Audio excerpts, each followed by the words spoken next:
आज मैं आपको जितिया व्रत की कथा सुनाऊंगी। आप लोग इसे पूरा देखिएगा। कथा पूरा सुनने के बाद ही लाभ होता है, इसीलिए पूरा आप इसे सुने। एक बार नैमिरारण्य के निवासी ऋषियों ने संसार के कल्याणार्थ सूत जी से पूछा, हे सूत, कराल कलयुग में लोगों के बालक किस तरह दीर्घायु होंगे, सो कहिए। सूत जी बोले, जब द्वापर युग का अंत और कलयुग का आरंभ था, उसी समय बहुत सी शोकाकुल स्त्रियां ने आपस में सलाह की कि क्या इस काल में माता के जीवित रहते पुत्र मर जाएंगे। जब वे आपस में कुछ निर्णय नहीं कर सकी, तब गौतम जी के पास पूछने के लिए गई।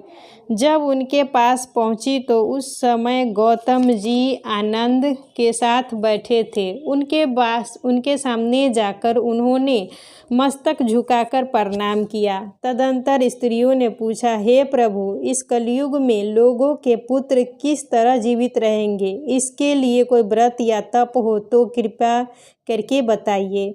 इस तरह उनकी बात सुनकर गौतम जी बोले, आपसे मैं वही बात कहूँगा जो मैंने पहले से सुन रखा है।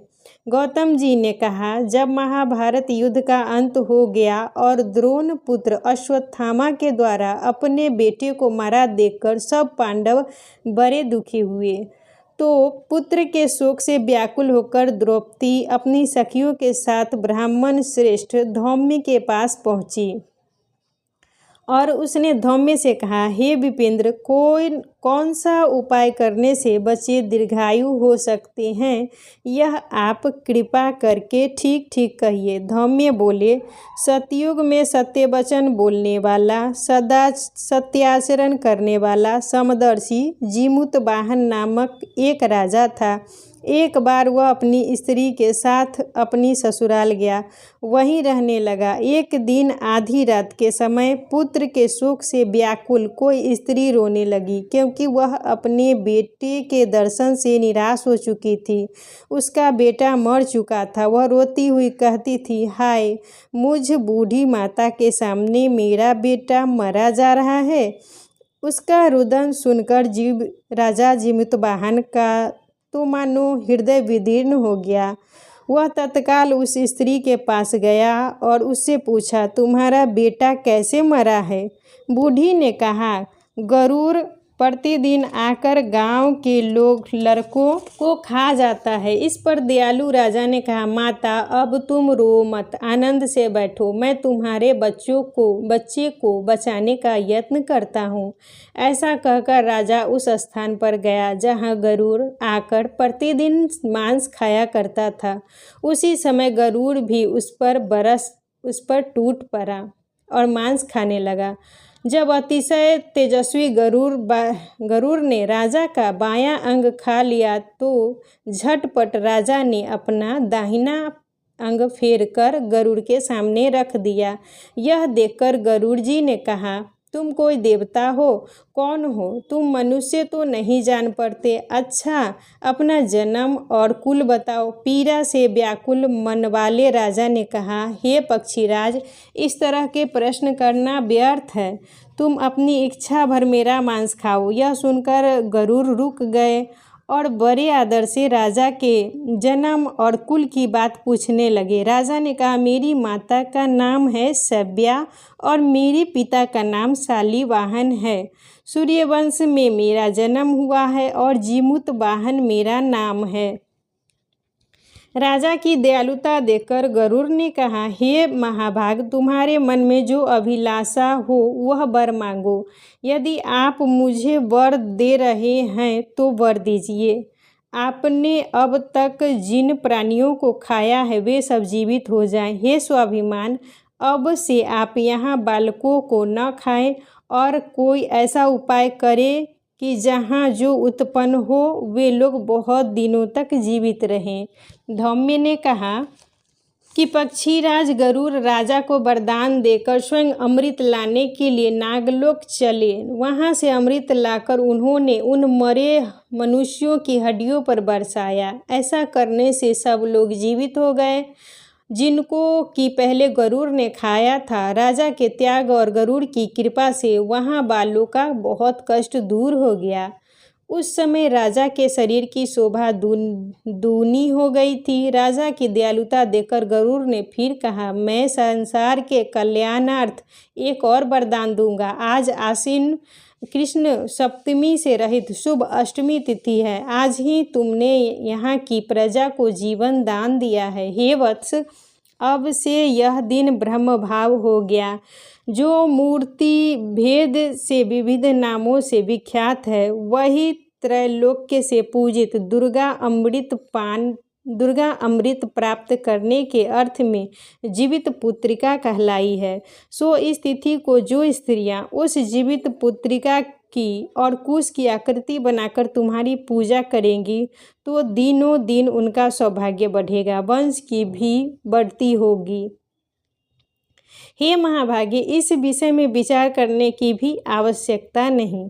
हे राजन, सप्तमी से रहित और उदया तिथि की अष्टमी को व्रत करें, यानी सप्तमी विधु अष्टमी जिस दिन हो उस दिन व्रत न कर शुद्ध अष्टमी को व्रत करें और नवमी में पारण करें। यदि इस पर ध्यान न दिया गया तो फल नष्ट हो जाएगा और सौभाग्य तो अवश्य ही नष्ट हो जाएगा। जिमुतवाहन को इस तरह वरदान देकर गरुड़ वैकुंठ धाम को चले गए और राजा भी अपनी पत्नी के साथ अपने नगर को वापस चले आए। धौम्य द्रौपदी से कहते हैं, हे देवी, मैंने यह अतिशय दुर्लभ व्रत तुमको बताया। इस व्रत के करने से बच्चे दीर्घायु होते हैं। हे देवी, तुम भी पूर्वोक्त विधि से इस व्रत और दुर्गा जी का पूजन करो तो तुम्हें अभिलषित फल प्राप्त होगा। मुनिराज धौम्य की बात सुनकर द्रौपदी के हृदय में एक प्रकार का कौतूहल उत्पन्न हुआ और पुरावसिनी स्त्रियों को बुलाकर उनके साथ यह उत्तम व्रत किया। गौतम ने कहा, यह व्रत और उसके प्रभाव को किसी एक चिल्ली ने सुन लिया, अपनी सखी सियारिन को बतलाया। इसके बाद पीपल वृक्ष शाखा पर बैठकर उस चिल्ली ने उसी वृक्ष के एक खोते में बैठकर सियारिन ने भी व्रत किया। फिर वही चिल्ली किसी उत्तम ब्राह्मण के मुँह से यह कथा सुनाई और पीपल के खोते में बैठी हुई अपनी सखियों को सुनाया।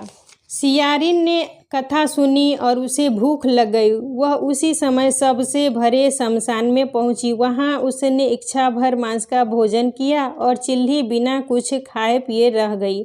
सवेरा हो गया। सवेरे वह गौशाला में गई, वहां से गौ का दूध पिया। इस तरह नवमी को उसने पारण किया। कुछ दिनों बाद वे दोनों मर गई। अयोध्या में किसी धनी परिवार के घर में जन्मी।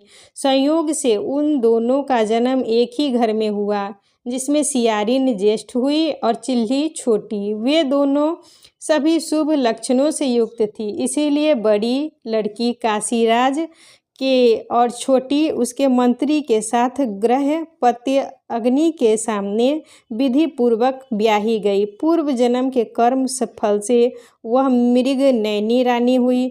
जिस किसी भी संतान को उत्पन्न करती वह मर जाती थी। पूर्व जन्म की बातों को स्मरण करने वाला मंत्री की पत्नी ने अष्टवसुओं के सदृश तेजस्वी 8 बेटे उत्पन्न किए और सभी जीवित रह गए। अपनी बहन के पुत्रों को जीवित देखकर ईर्ष्यावश राजपत्नी ने अपने स्वामी से कहा कि यदि तुम मुझे जीवित रखना चाहते हो तो इस मंत्री के भी पुत्रों को उसी जगह भेज दो जहाँ मेरे बेटे गए हैं। इनको अर्थात इन्हें मार डालो। यह सुनकर राजा ने उस मंत्री के पुत्रों को मारने के लिए कई प्रकार के उद्योग किए, पर मंत्री पत्नी ने जीवित पुत्रिका के पुण्य बल से बचा लिया। एक दिन राजा ने अपने आदमियों से उन पुत्रों का सिर कटवाकर पिटारी में रखवाया और वह पिटारी उनकी माता के पास भेज दिया, किंतु वे 8 सिर